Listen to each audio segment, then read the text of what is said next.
आज हम लोग ये पढ़ने जा रहे हैं ओर, ठीक है। ओर मतलब कि जो ये सब मेटल हमें प्राप्त होता है, जो जैसे कि कोई भी मशीन का पार्ट बनता है तो मेटल से ही बनता है, ताकि वो मेटल प्राप्त कहाँ से होता है, तो वही उसी मेटल चैप्टर का ही एक पार्ट है। तो आइए समझते हैं। जैसा कि आपको ये दिख रहा होगा, ओर, जो हमें मेटल प्राप्त होता है वो ओर ही से प्राप्त होता है। तो देखेंगे, देखिए ऊपर फिगर में यहाँ पे बना होगा आपको, जैसा कि दिख रहा होगा यहाँ पे पहाड़ जैसा रूप दिख रहा होगा। तो पहाड़ मतलब कि बहुत सारे जो मूल्यवान चीज़ें होती हैं वो हमें ज़्यादातर पहाड़, यानी कि जो पहाड़ दिख रहा है उसको लिखा है खदान। तो पहाड़ में जब हम खुदाई करते हैं बड़े बड़े खदानों में, तो हमें मूल्यवान चीज़ें वहीं मिलते हैं ज़्यादातर। तो वहीं से हमें, जब हम बड़े बड़े पहाड़ों की खुदाई करते हैं तो हमें क्या मिलता है, ओर के रूप में मिलता है। बहुत सारे मेटल, नॉन मेटल और सारी अशुद्धियों के रूप में, अयस्क के रूप में मिलता है, जिसे हम इंग्लिश में ओर कहते हैं, ठीक है। तो वहाँ से हमें क्या प्राप्त होता है, ओर प्राप्त होता है। अब उस ओर से हमें बहुत सारे मेटल, उसके गुण के अनुसार हमें पता चलता है कि ये कौन सा मेटल, उससे ही प्राप्त करते हैं। तो आइए चलिए देखते हैं ओर से हमें कैसे मेटल प्राप्त होता है, ठीक है। यहाँ पे लिखा है ओर। ओर को क्या करते हैं हम कि ओर मेटल प्राप्त करने के लिए, उससे पहले हम यहाँ पे दिख रहा होगा बॉक्स में कि बाई स्मेल्थिंग प्रोसेस, यहाँ पे ठीक है ना, बाई स्मेल्थिंग प्रोसेस द्वारा ब्लास्ट फर्नेस में ओर को डालते हैं तो हमें क्या प्राप्त होता है, पिग आयरन। यहाँ पे लिखा है ना पिग आयरन।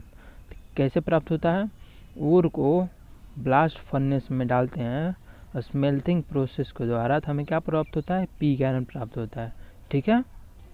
क्लियर हो गया। यहाँ से 2 क्वेश्चन आता है कि पिग आयरन को किस प्रोसेस से प्राप्त किया जाता है, स्मेल्थिंग प्रोसेस के द्वारा। पिग आयरन के किस भट्टी से प्राप्त किया जाता है, तो ब्लास्ट फर्नेस से प्राप्त किया जाता है, ठीक है। पिग आयरन में कार्बन परसेंट, यहाँ पे जो तीर के निशान है यहाँ पे आपको दिख रहा होगा, तीर के निशान में यहाँ पे, जैसा कि यहाँ पे दिखा रहे हैं हाथ का निशान, पिग आयरन में कार्बन परसेंट कितना होता है, 3 से 5% होता है, जो कि बहुत ज़्यादा है। ये हमारे मशीन के पार्ट बनाने लायक नहीं है।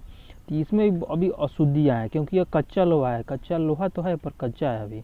देखिए इससे हम कैसे प्राप्त करते हैं, इससे हम प्राप्त करते हैं, यहाँ पे लिखा है एक कास्ट आयरन प्राप्त करते हैं, एक रॉड आयरन प्राप्त करते हैं, यहाँ पे लिखा है ना। अब आइए समझते हैं इस कास्ट आयरन कैसे प्राप्त करते हैं और रॉड आयरन प्राप्त कैसे करते हैं। पहले देखते हैं कास्ट आयरन। कास्ट आयरन देखिए, जब हम पिग आयरन को क्यूपोला भट्टी में डालते हैं, यहाँ पे क्यूपोला भट्टी है ना, जैसे कि यहाँ पे डाल रहे थे पिग आयरन और को पिग आयरन बनाने के लिए ब्लास्ट फर्नेस में, तो वैसे ही हम पिग आयरन को जब क्यूपोला भट्टी में डालते हैं तो हमें क्या प्राप्त होता है, कास्ट आयरन प्राप्त होता है, ठीक है। ये क्लियर होगा। 1 नंबर में आता है क्वेश्चन, पिग आयरन से हमें कास्ट आयरन कैसे प्राप्त होता है, किस भट्टी से प्राप्त होता है, क्यूपोला भट्टी से प्राप्त होता है। ये क्लियर हो गया। अब देखिए कास्ट आयरन में यहाँ दिखाया गया है कार्बन परसेंटेज, ठीक है ना। जब कास्ट आयरन हमने बना तो उसमें अभी कार्बन परसेंटेज कितना है, 2 से 4% है। यहाँ पे पिग आयरन जब हम प्राप्त हुआ था उसमें 3 से 5% था, जो कि ज़्यादा था, और उससे पिग आयरन से हम कास्ट आयरन प्राप्त कर रहे हैं तो उसमें कितना परसेंट कार्बन हो गया, 2 से 4% कार्बन परसेंट हो जाएगा, ठीक है।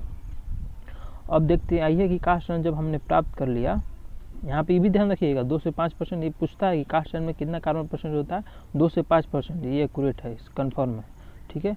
अब देखते हैं कास्ट आयरन कितने प्रकार का होता है। जब हम कास्ट आयरन प्राप्त करते हैं उसमें भी बहुत सारा प्रकार का हमें कास्ट आयरन प्राप्त होता है, जो कि एग्जाम में पूछता है। पहला हमें प्राप्त होता है ग्रे कास्ट आयरन, ठीक है ना। ग्रे कास्ट आयरन यहाँ पे पहला है, ग्रे कास्ट आयरन। दूसरा होता है मैलिएबल कास्ट आयरन प्राप्त होता है हमें। तीसरा का वाइट कास्ट आयरन प्राप्त होता है। चौथा नोडुलर कास्ट आयरन प्राप्त होता है।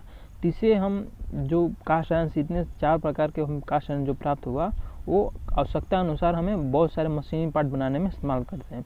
तो इसको हम इसके बारे में डिटेल हम अगले वीडियो में बताएंगे। आज हम इसके टाइप बता दे रहे हैं। अगला देखते हैं हम यहाँ पे क्या लिखा गया है। अगला था यहाँ पे रॉड आयरन, यहाँ पे जो है ना रॉड आयरन। अब यहाँ तो हम पिग आयरन से कास्ट आयरन प्राप्त किए, अब पिग आयरन से ही हम रॉड आयरन प्राप्त करते हैं।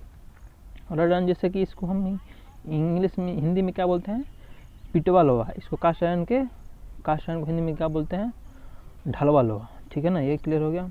देखिए रॉड आयरन से हमें क्या प्राप्त होता है, पहले देख लेते हैं कि जब रॉड आयरन कैसे प्राप्त होता है। तो पिग आयरन को जब हम पुडलिंग फर्नेस लिखेगा ना क्वेश्चन में, पुडलिंग फर्नेस डायग्राम में इसलिए बनाएगा कि समझ में आए, ज़्यादा लिखने की जरूरत ना पड़े, हमें आसानी से समझ में आ जाए कहाँ से प्राप्त होता है। तो जब पिग आयरन को पुडलिंग फर्नेस में डाल रहे हैं तो हमें क्या प्राप्त होता है, रॉड आयरन, ठीक है ना।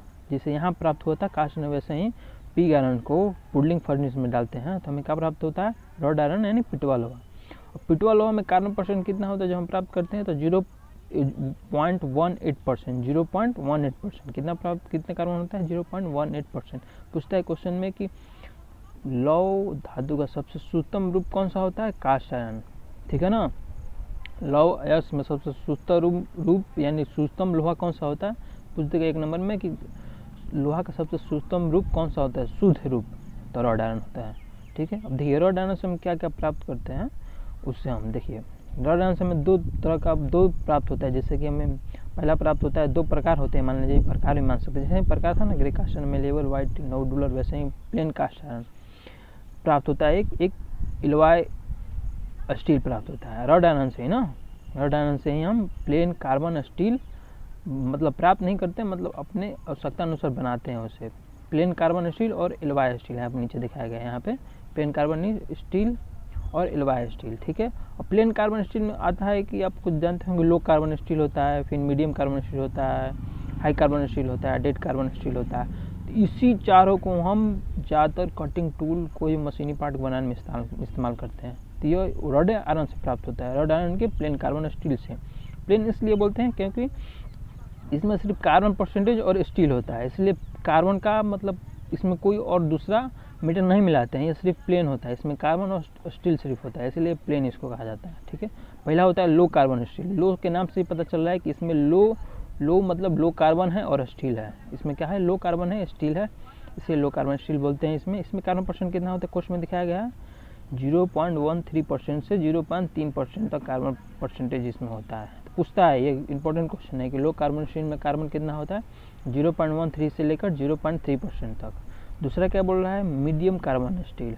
मीडियम, यहाँ लो था, यहाँ मीडियम, यानी कि बीच का कार्बन होता है। जैसे कि मतलब कि लो से ऊपर हाई होता है थोड़ा सा मीडियम ना, तो वही मीडियम इसमें कार्बन होता है, इसीलिए मीडियम कार्बन स्टील बोलते हैं। इसमें कार्बन कितना होता है, 0.25 से लेकर 0.7% तक कार्बन होता है, ठीक है ना। अब देखते हैं हाई कार्बन स्टील, बहुत ज़्यादा इंपॉर्टेंट है ये हाई कार्बन स्टील। जैसे कि नाम से ही पता चल रहा है कि इसमें हाई कार्बन होगा, इसी वजह से इसका हाई कार्बन स्टील है, याद करने में कोई दिक्कत नहीं होगा। इसमें कितना कार्बन परसेंटेज होता है, मेन इसका इंपॉर्टेंस है कार्बन परसेंटेज सिर्फ पूछ लेता है, एक्यूरेट कितना होता है। तो इसमें हाई कार्बन स्टील में कार्बन होता है 0.7% से लेकर 1.5% तक कार्बन होता है। अगला होता है dead carbon steel. Dead carbon steel plane carbon steel में सबसे कम होता है, इसको ऊपर लिखना भूल गया, सॉरी, इसको यहाँ पे लिख दिया हूँ। डेड कार्बन स्टील सबसे कम कार्बन इसमें होता है, सबसे कम होता है। डेड मतलब बहुत ज़्यादा कम। इसमें कार्बन कितना होता है, नीचे लिखा गया 0% से लेकर 1.3% तक कार्बन होता है। 0% से लेकर 1.3% तक कार्बन होता है। 1.3 से अगर ज़्यादा होगा तो लो कार्बन स्टील होगा, जो 1.3 से 3% से ज़्यादा होगा तो मीडियम कार्बन स्टील, जिसमें कितना होता है 0.25 से 7%, और हाई कार्बन स्टील में 0.7 से लेकर 1.5% तक। ये चारों का चारों इंपॉर्टेंट है। इसका प्रयोग डिटेल मैं आपके आगे वीडियो में बताऊंगा, ठीक है ना। इतना तो जान लीजिए, यहाँ 4 क्वेश्चन क्लियर हो जाएगा, कार्बन परसेंटेज और इससे क्या कहते हैं, ठीक है, यहाँ क्लियर होगा। अब देखते हैं एलॉय स्टील।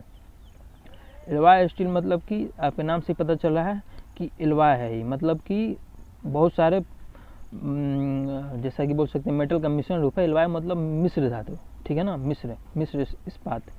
तो इसमें मिश्र इस्पात कहने का मतलब इसमें स्टील तो होगा पर इसमें और बाहरी कोई मेटल होगा, जैसे कि टंगस्टन स्टील होगा, निकल स्टील होगा, स्टेनलेस स्टील होगा, हाई कार्बन स्टील होगा, इसलिए इसको एलॉय बोलते हैं। क्योंकि इसमें और धातु इसमें मिला देते हैं आवश्यकता अनुसार, जिस कटिंग टूल या कोई भी मशीन पार्ट बनाना हो उसके अनुसार हम इसमें मिला देते हैं। और इससे भी और ज़्यादा होता है, यहाँ पर 4 ही लिखे हैं, इससे और ज़्यादा होता है, तो आगे अगले वीडियो में हम लोग जानेंगे।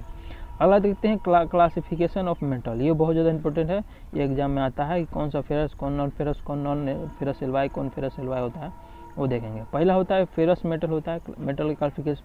नॉन फेरस मेटल होता है, आप जानते हैं कि फेरस मेटल यानी धातु, नॉन फेरस मतलब अधातु।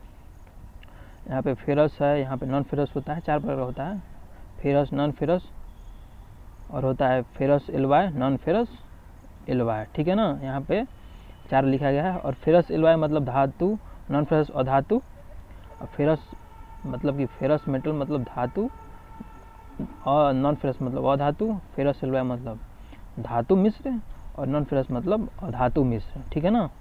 पहला है फेरस यानी धातु। धातु कौन कौन सा होता है, mild steel, cast iron, wrought iron, high carbon steel, etc. ये पूछ लेता है ऑब्जेक्टिव क्वेश्चन में कौन सा इसमें फेरस है, तो उसको देखना पड़ेगा कि इसमें कार्बन परसेंटेज होता है, उससे आसानी से आप टिक कर सकते हैं। ये पूछता है, इस वजह से इसको अलग से करके क्वेश्चन बताया गया। नॉन फेरस में कौन कौन सा होता है, aluminium, copper, tin, lead, zinc. और देखिए यहाँ पे फेरस सिल्वर में कौन कौन सा होता है, टंगस्टन, जो हम बताया ना यही होता है, chromium, tungsten steel, vanadium steel, nickel steel. Non ferrous में कौन कौन सा होता है, brass, bronze, gun metal, white metal. Non ferrous कहने का मतलब है कि 2 या 2 से अधिक धातुओं को मिलाकर ये बनाया जाता है, जिससे ब्रास तांबा जिंक होता है, ब्रोंज में तांबा टीन होता है, गन मेटल तांबा टीन जिंक होता है, वाइट मेटल। अब इस डिटेल के बारे में मैं अब अगले वीडियो में बताऊंगा। ये पूरा डिटेल था कि कैसे हम मेटल प्राप्त करते हैं और कहाँ से प्राप्त करते हैं। ये कन्फ्यूजन बहुत ज़्यादा लड़कों को आता है, एग्जाम में पूछता है। तो इतना के लिए थैंक यू, अगले वीडियो में हम लोग देखेंगे।